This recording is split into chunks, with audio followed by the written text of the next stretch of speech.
മച്ചാമാരെ ഇതാ fluoro carbon bride, അതായത് രണ്ട് എൻഡിലായിട്ട് പിടിച്ചതിന് ശേഷം ഇത് കണ്ടോ, ഇങ്ങനെ പിടിച്ച് ജസ്റ്റ് ഈ ബ്രൈഡിലോട്ട് വയ്ക്കുക. ഇത് ഫ്ലൂറോ കാർബണിൻ്റെ അടിയിലായിട്ട് ബ്രൈഡ് സെറ്റ് ചെയ്യുക. വേറെ ഒന്നുമില്ല, ഫ്രീ ആയിട്ട് ഇങ്ങനെ വയ്ക്കുക.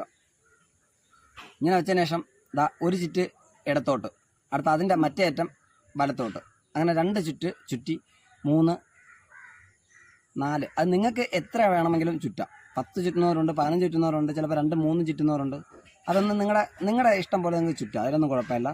ഇത് നമ്മുടെ അടുത്ത് ചോദിച്ചവർക്ക് വേണ്ടി മാത്രമാണ്, കെട്ടറിയാമെന്നുള്ളവർക്കല്ല. കെട്ടറിയാമെന്നുള്ളവരാണെങ്കിൽ പറയും അവരെ ട്യൂഷൻ എടുക്കണം എന്ന് വിചാരിക്കും. അങ്ങനെയല്ല, നമ്മൾ അടുത്തത് ഇങ്ങനെ ചുറ്റി എടുക്കുക. അപ്പോൾ ഇതാണ് ഈ കെട്ടാണ് ഏറ്റവും കൂടുതൽ ബലത്തേക്കുന്നത്.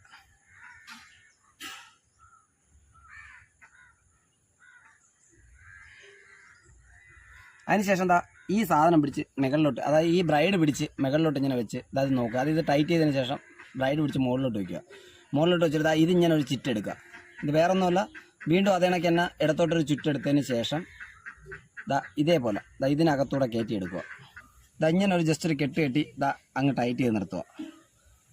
ടൈറ്റ് ചെയ്ത് നിർത്തിയതിന് ശേഷം ഈ ബ്രൈഡ് ഒന്ന് ജസ്റ്റ് വലിച്ച് ടൈറ്റ് ചെയ്യുക. ഈ ബ്രൈഡ് ഒന്ന് കെട്ടുക.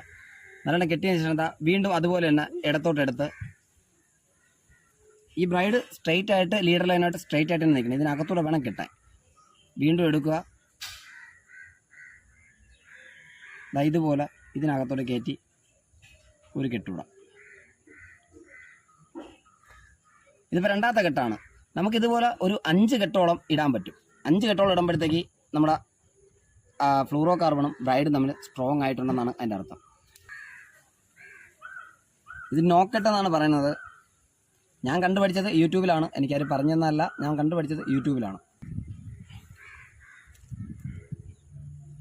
കെട്ട് ടൈറ്റായിട്ടുണ്ട് മച്ചാമാരെ. ഇനി ചെയ്യേണ്ടത് നമ്മുടെ സേഫ്റ്റിക്ക് വേണമെങ്കിൽ മാത്രം ജസ്റ്റ് ഇവിടെ ഒരു ഉരുക്കുക.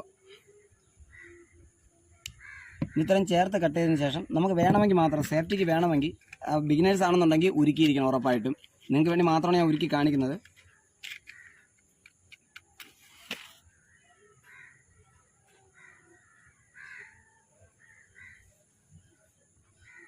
ഇതുപോലൊരു ആംഗിൾ കിട്ടും. ആ ആംഗിളിൽ കിട്ടിക്കഴിഞ്ഞാൽ ഇനി എന്ത് വലിച്ചാലും ഇത് ഇളകി വരത്തില്ല. ബ്രൈഡ് പൊട്ടിപ്പോണെങ്കിൽ മാത്രമേ ഉള്ളൂ, അല്ലെങ്കിൽ ഒരു കാരണവശാലും ഇളകി വരാൻ ഒരു ചാൻസും ഇല്ല.